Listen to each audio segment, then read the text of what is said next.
Watching television, watching television. It's Phil's Pop Culture Podcast. Watching television, watching television. A dynamite place to be. Dynamite! Sponsored by Vandelay Industries, importers and exporters of fine latex products since 1992. Watching television. And now, the man who taught Frank Burns how to eat worms, here's your host, Phil Kahn. Hey, I'm coming over. We won't have to talk. Let all the bright lights come out of the box. And thank you, John Meany, wherever you are. I am indeed Phil Kahn, and I warmly welcome you to this edition of Phil's Pop Culture Podcast. I'm extremely excited to welcome today's guest, a good buddy of mine named Mark Doyle. Some refer to him as Marky Munster. So why that particular moniker, you ask? Well, it just so happens Mark is a diehard fan of the iconic 1960s television program, The Munsters. And he actually owns the third largest collection of Munsters Memorabilia in the country. Now, I met Mark about 10 years ago in New Jersey and immediately took a liking to him. And I'm so happy he agreed to talk to me about his favorite show on my program. So let's head over to 1313 Mockingbird Lane together and enjoy my conversation with Mark. Mr. Doyle, or should I say Mr. Munster, welcome to the show. Either one is good, and it's an honor to be here. Well, it's an honor to have you. You and I actually met, I think it was about 10 years ago, at Chiller Theater Expo in Parsippany, New Jersey. Do you remember that? Oh, I sure do. Absolutely. We were, I believe, online friends, and I think we met through, I believe, Rachel, I believe, if I'm not mistaken. That's right. We were friends on MySpace, which is aging us right there by mentioning that, the precursor to Facebook. Yeah, we met Jerry Rochelle, fake Jan Brady from the Brady Bunch Variety Hour, and it's funny because I knew you from her chat room, the G-Spot, but I had never met you in person. I'm not even sure I saw your picture, but I was hanging out at her table, and you come walking up, and I quickly figure out who you are. So I'm like, you're Marky Munster. And you're thinking, who the heck is this guy? How does he know me? That's right. Oh, my goodness. That was, like you said, so long ago. But, man, what a great memory. It is a great memory. That was fantastic, yes. And then we've been buds ever since. Yes, we have. I see you from time to time. I've been there. You know, it's funny. When I first met Jerry, she said, I'm doing a convention in Parsippany, New Jersey. How far away do you live from there? And I said, about 3 hours.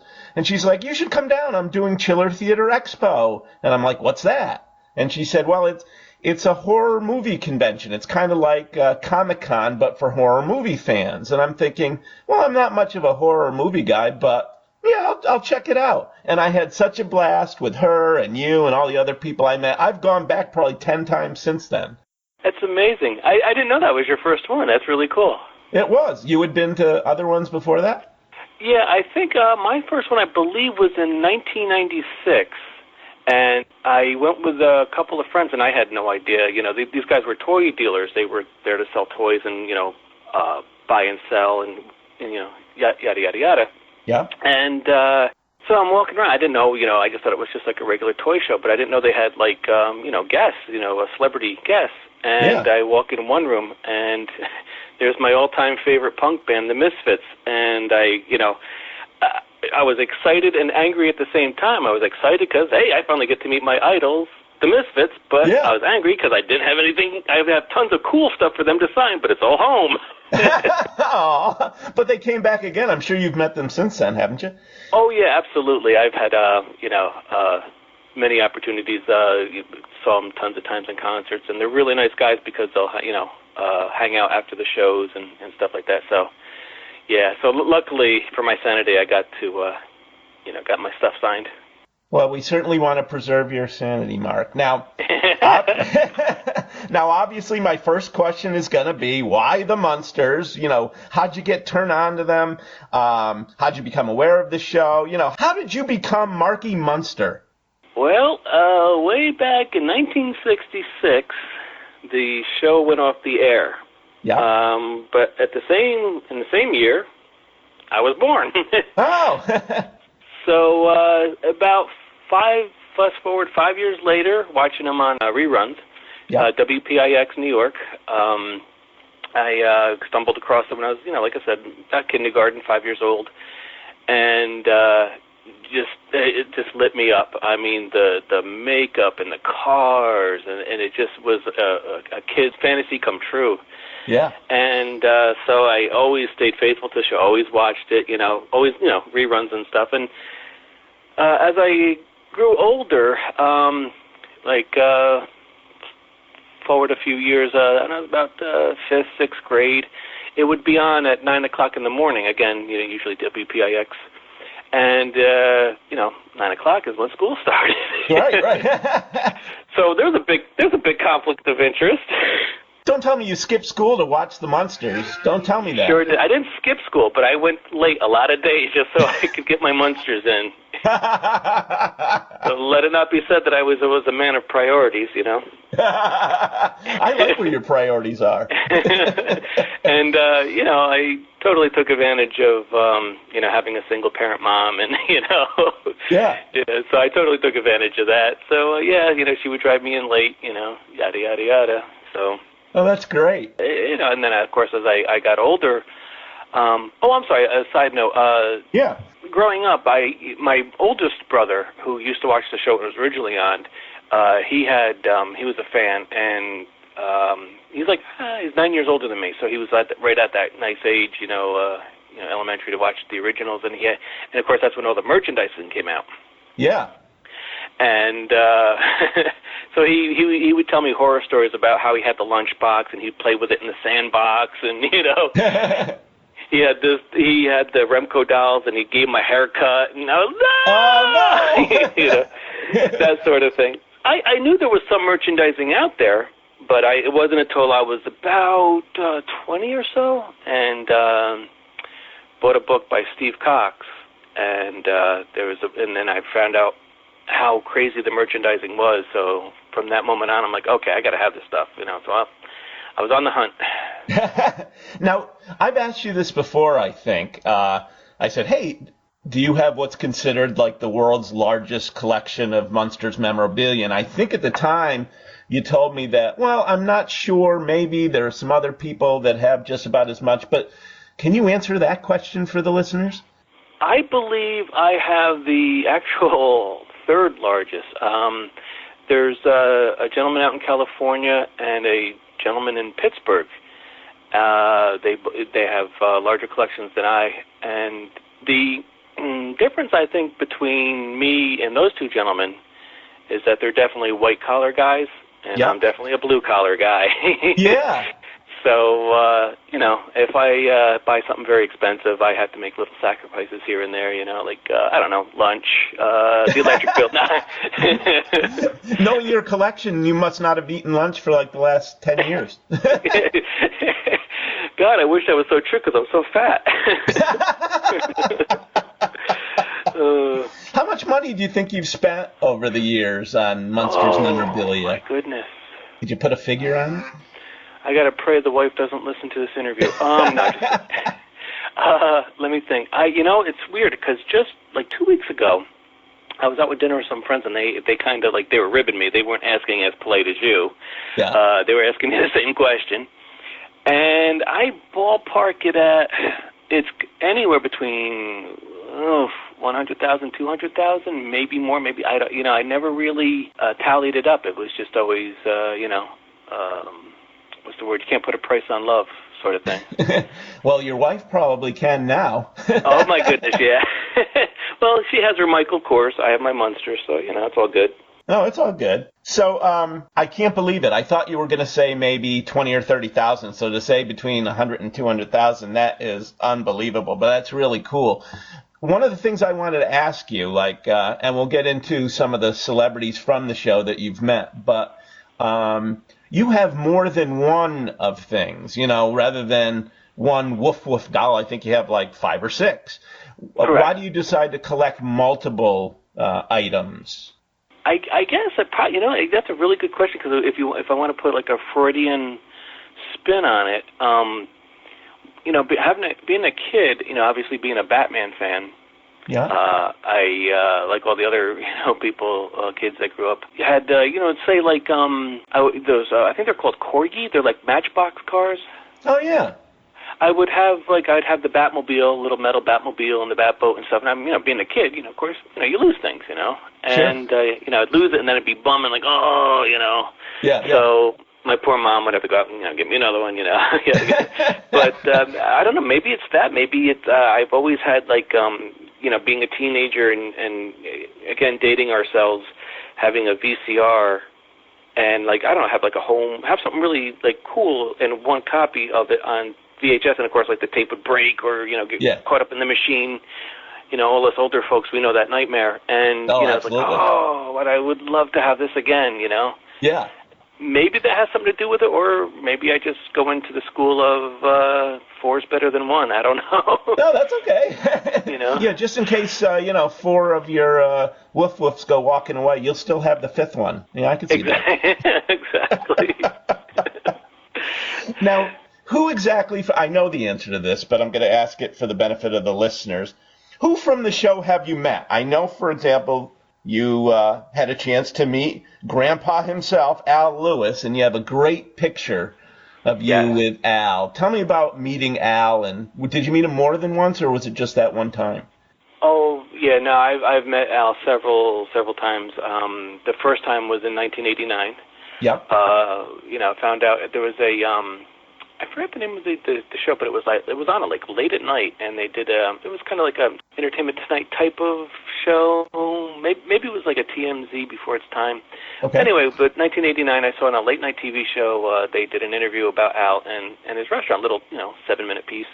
Yeah. And New York City. Well, I live in Poughkeepsie, at the time Hyde Park. Yeah. 90 miles away. So like, okay, so here we go. Yeah, here we go. And my brother, at the time, he goes, hey, I got us tickets to I think it was Dwight Yoakam and Buck Owens, and I was just starting. He's big into country at the time, and I'm like, I'd like to go see a country concert. Cool. Oh, by the way, let's swing by Bleecker Street and see if Al is there. So I brought my book and some other things, and wore my Munsters shirt. Yeah. And he was there, and couldn't have been nicer. He's such a good guy. He seemed like it. He seemed like a real fun guy, a very genuine guy. So I'm glad to hear that he actually was. Yes, absolutely. And a side note, after eating, I'm a big Italian food fan, and I'm not just saying this, but it really was like the best food you could. I mean, it was the desserts, it was just top of the line stuff. It was a great restaurant. So that was an extra bonus. You not only got to meet Grandpa, you got to have a good meal as well. Oh, that is great. And I think I have a picture of you. I've been downloading some pictures from your Marky Munster Facebook page, because what I do is, I'm sure you've listened to all my podcasts. Rather than just this audio portion, I mix in a collage of photos so people can look at the various photos. And I think I saw a picture of you and a guy who now I'm assuming is your brother in front of Grandpa's restaurant. Oh, yes. Actually, he was... that's a good friend of mine. We were in a band together. We're still friends. As a matter of fact, he was one of the guys I just mentioned that I went out to dinner with that was asking me about how much I spent, kind of. Oh. His name is Rob, and we were in a band together. And, oh, gosh, I don't know if I should even tell this story. Oh, come on. Rob would go in to the restaurant. We would sit down. We'd have the meal and say hi to Al and yada, yada, yada. And we would... Oh God, Al, forgive me. We would come out, and Rob would have the most he would have like cloth napkins and ashtrays and silverware because he knew I collected anything and everything of the Munsters. And like, what the hell are you doing? He goes, it's for your collection, And I was like, oh, you shouldn't be doing that, dude. But of course, I took it, Right. He would always have sticky fingers, for his buddies, so Oh, that is great. Don't worry, I won't turn him in. Yes. Oh, that's a great story. Yeah, one of my favorite times of hanging out with Al was he ran for governor, as you know. Yes. In the state of New York. Yep. And he was having a fundraiser for the Green Party and stuff, and he was a couple towns over. It wasn't really a far ride at all. It was like maybe 15 miles. And I had a chance to actually just sit down and have dinner with him and just have a solid 45 minutes, just the two of us, and we talked about, it was just really something that I'll always treasure, because we talked about, he was a big basketball guy, and we talked about, sports and the Beatles and, just everything. It was just, something that I'll always treasure. Oh, I envy you. That would have been so great. And icing on the cake is that, he's my favorite Munster. I love Grandpa. He's always been my favorite. Oh, he's great. And you know what? If you go to my website's homepage, I have 9 little boxes of various celebrities on the page. And just especially for you, I have one of them as Grandpa Munster. I'm like, Mark would like that. Absolutely. Thanks, buddy. I got to go check that out. Yeah, go check that out. In the meantime, you've also met Pat Priest. I know that.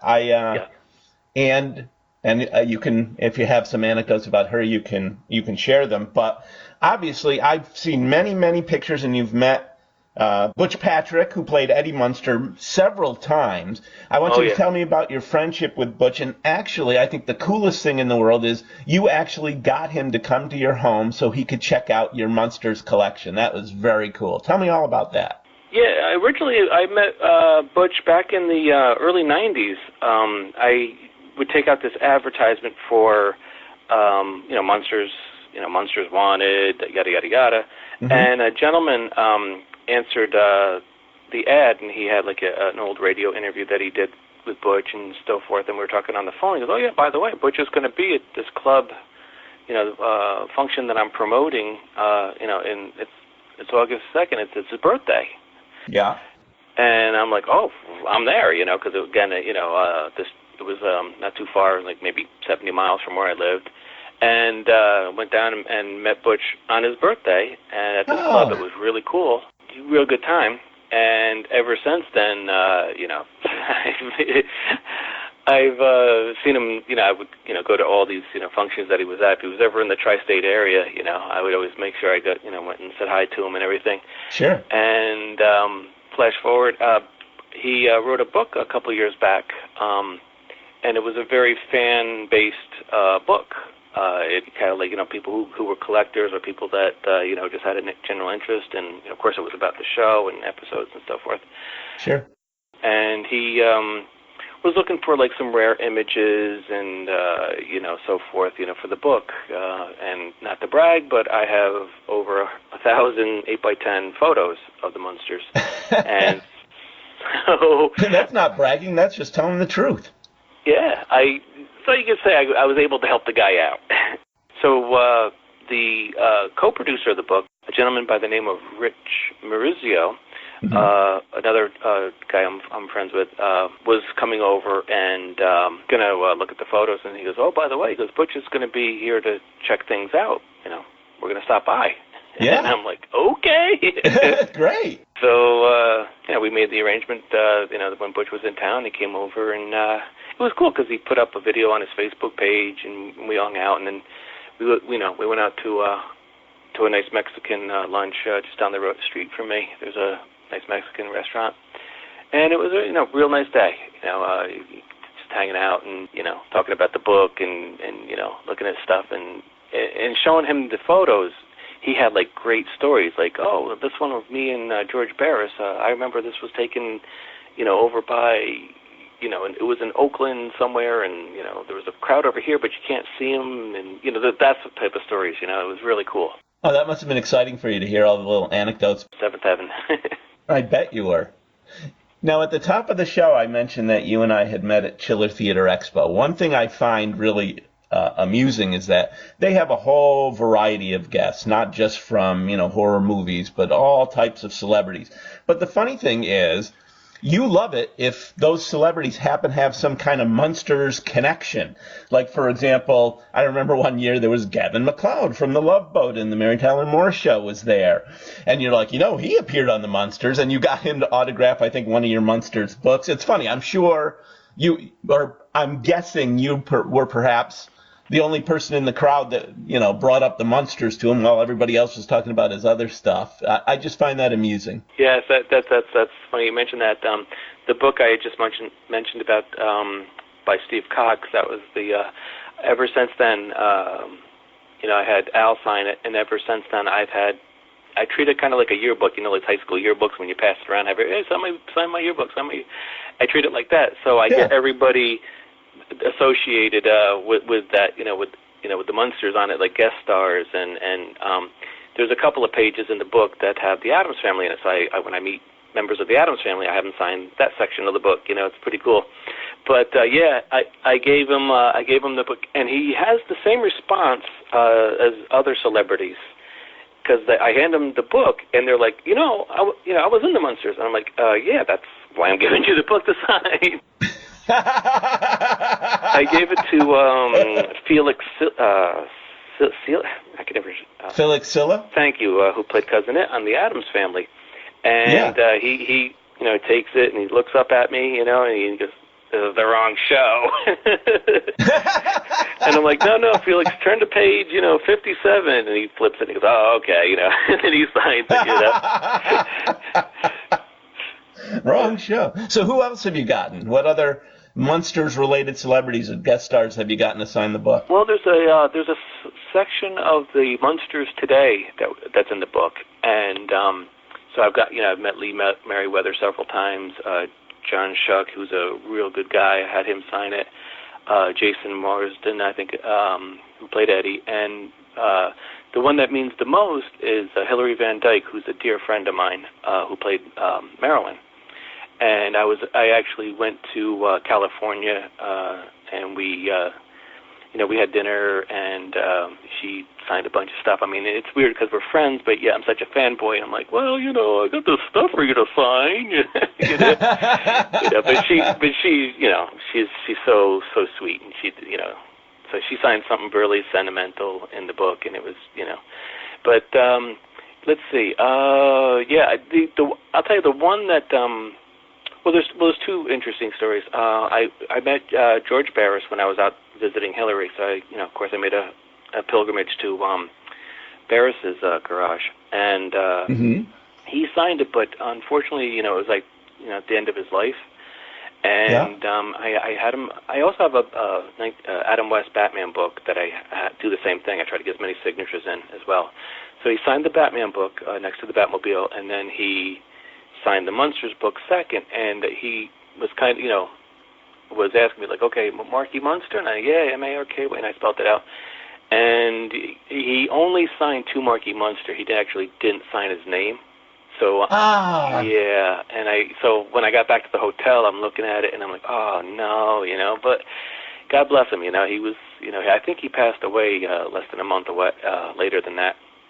So God bless him. Super good guy.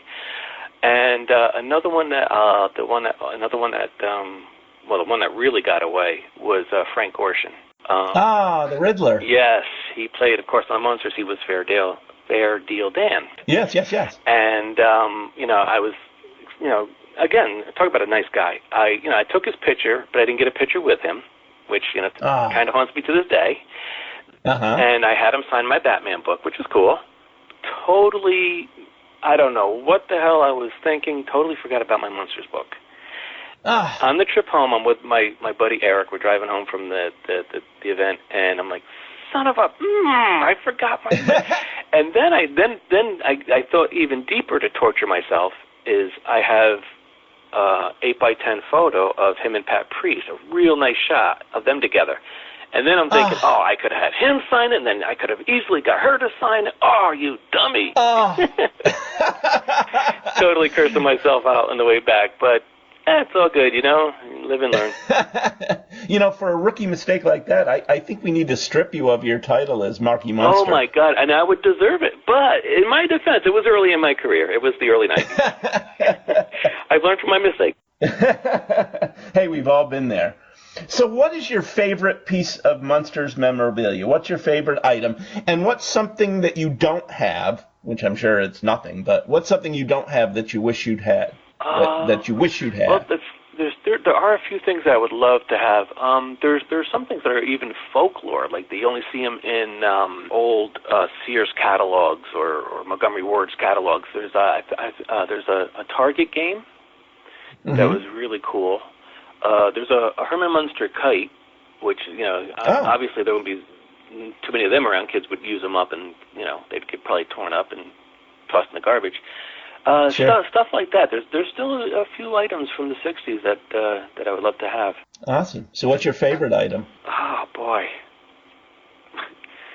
If you could only keep one, if I took your whole collection away from you and you could only keep one item. You're killing me, Phil. Oh, my goodness. All right, you know what? I'm going to actually walk in the Munster room as we speak in so I can take a look around. There you go. I'm going to actually go in here and choose wisely. See what's in. Let's see. Did you hear that door creaking like an old cobweb? I did. It sounded just like 1313 Mockingbird Lane. You see, I bring the sound effects as well. I like that. Off the top of my head, I really like the Stardust thing because it's got that really cool illustration, but I got that really rare paint by numbers, which is probably my rarest piece. Then I got stuff that was sentimental from friends and family. Oh my goodness! All right, you don't have to keep one. You can keep a whole bunch. Oh, okay. I'll go with what I think is the coolest thing. Is I really like the Aurora model kit. It's a living room, and they're all like Lily's in a coffin, but she's knitting. She's like in a chair. And Herman's in the electric chair. Grandpa's hanging upside down. There's a dead rat on the floor. That thing is really cool, and I luckily I have one that was professionally built, and it really looks cool. So I do like that. I guess I'll go with that. You go with that? Could you send me a picture of that so I can show the listeners at home what you're talking about? Oh, absolutely. I'd love to. My favorite modern piece, the one that was from the 60s, the one that's come out quite recently. There was a small scale of the house of the Munsters house. And let's see, who makes it? Mobius makes it. And it comes in a box, and it's got like the clear plastic, so you could keep it in the box and like actually look at the house. It is so cool. I love that thing. And I only got one of them, and I'm like, what are you doing, dummy? You got to get two of those. Cool. Now, speaking of cool, one of the coolest things that you do that I really enjoy is, well, first of all, you have a Facebook page for Mark Doyle, and then you also have a Marky Munster Facebook page. I think you also have some Facebook group as well. Where can people find you on social media? I know you used to have markymunster.com or something website that I don't think is in existence anymore. But where can people find you? Facebook would definitely be the easiest. Look me up. I think if you do a Google search for Marky Munster, and I think it's one of the first things that comes up. And there's the Marky Munster fan page.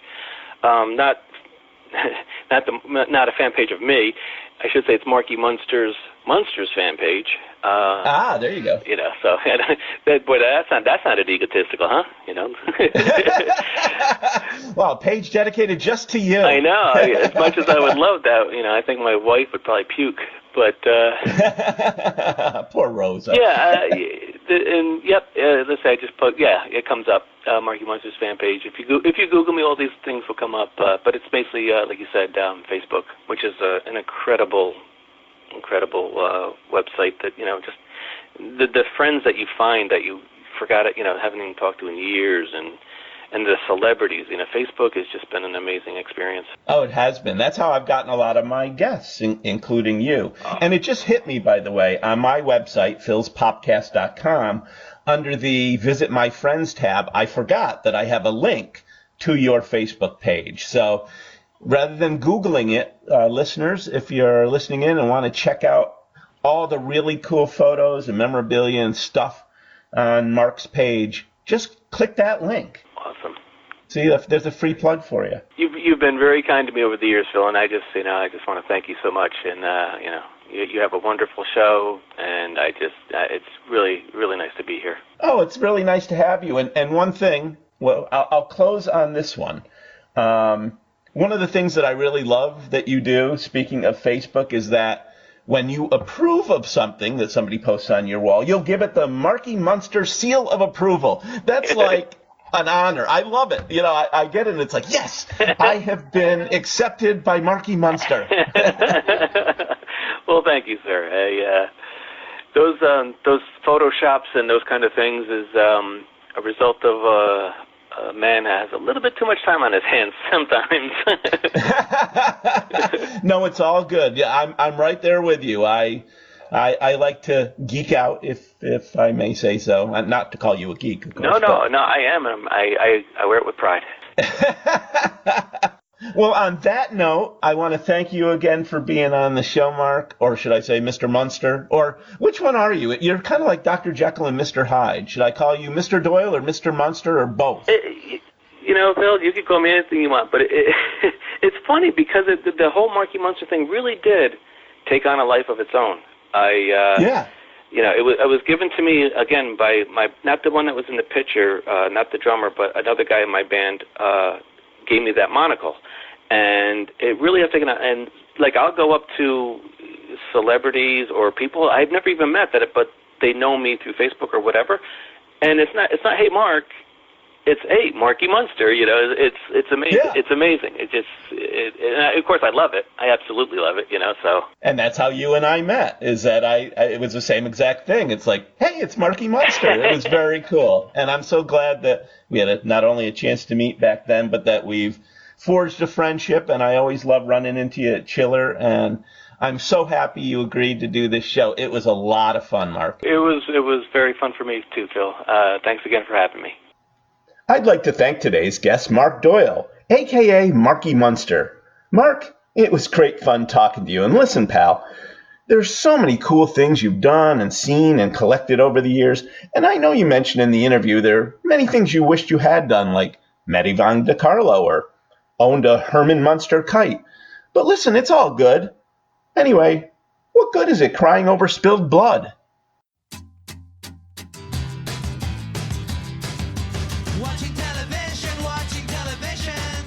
We hope you've had a dynamite time listening to this edition of Phil's Pop Culture Podcast.